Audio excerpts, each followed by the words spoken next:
সকাল সকাল অনেক তাজা তাজা শাকসবজি নিয়ে আসছে। আমাদের বাসায় লাউ শাকটা আমরা দেখা যায় বেশিরভাগ মাছ দিয়ে খাই। আর এখানে ডাঁটার শাকও নিয়ে আসছে। আমার আঙ্কেল হাঁটতে গিয়েছিল, তো তখনই নিয়ে আসছে। তখন একদম ফ্রেশ ভ্যান গাড়িতে সবজিগুলো পাওয়া যায়।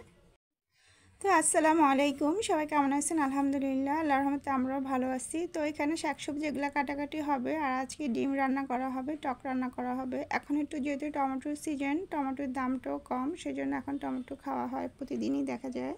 তো এখানে কিছু পাকা মরিচ নিয়ে আসছিল আধা কেজি। এটা শুকিয়ে খেলে খুবই স্মেলটা ভালো আসে। আর পাকা টমেটো নিয়ে আসছে। তাই সকাল সকাল বিছানাদারিগুলো সব গুছিয়ে ফেললাম। তো এই জন্য সকাল সকাল থেকে আজকের ব্লগটা শুরু করলাম। সবাই না টেনে দেখবেন, ইনশাল্লাহ ভালো লাগবে।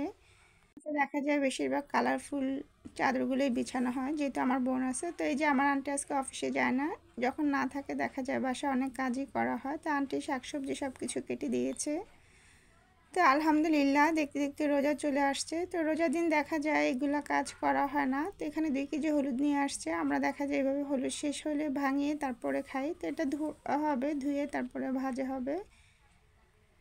তো আলহামদুলিল্লাহ, দেখতে দেখতে রোজা চলে আসছে, সেই জন্য দেখা যায় রোজার সময়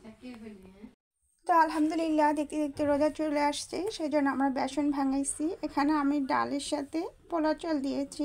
পোলা চালটা দিলে স্মেলটা খুবই ভালো আসে। তো আমরা এইভাবে ভাঙিয়ে ডিপে রেখে দিই, যখন করব তখন অন্য একটা বয়মে নিয়ে নিব। তো এটা আজকে সাথে সাথেই করা হয়েছে। ডালটা এনে ভালো করে মুছে তারপরে পোলা চাল দিয়ে বেসনটা ভাঙানো হয়েছে। তো এটা আমি এখন ডিপ ফ্রিজে রেখে দিব, যখন রোজার সময় তখন কোনো বয়মে করে নিব। আর দেখা যায় এটা 1 বছর পুরো ভালো থাকে।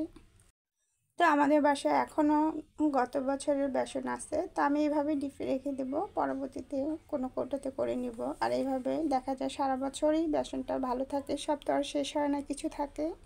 তো বাসায় কাঁচা পাকা বড়ি নিয়ে আসছিলো, খাওয়া হয় না তেমন একটা। এগুলো আমি পরে আচার বানাবো, আচার বানিয়ে অবশ্যই আপনাদেরকে রেসিপি দেখবো ইনশাল্লাহ।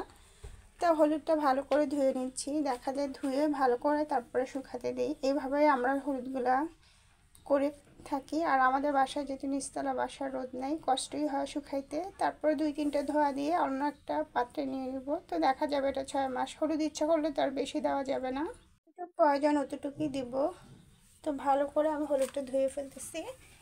আর রোজার সময় দেখা যায় রোজার আগেই সব কাজগুলো করে নিতে হয়। রোজার আগে করলে দেখা যায় নামাজ, রোজা, কোরআন শরীফ পড়া আর বাড়তি অনেক ইবাদত করা যায়। আলহামদুলিল্লাহ যে আমরা রোজা পেয়েছি, সামনের বছর পাবো কিনা সেটা জানি না। তো এই জন্য অবশ্যই রোজার সময় একটু বেশি সময় দিতে হয় ইবাদতে। তো আজকে আমার ভিডিওটা এই পর্যন্ত। আমার বোন আবার পিছনে আমাদের বাগান, যেহেতু নিচতলা বাসা, সে আবার সেখানে গেছে। এখানে কিছু গাছ লাগানো হয়েছিল, নিচতলা বাসা দেখে সে চলে যায়। তো আজকে আমার ভিডিওটা এ পর্যন্ত। সবাই ভালো থাকবেন, সুস্থ থাকবেন, আল্লাহ হাফেজ।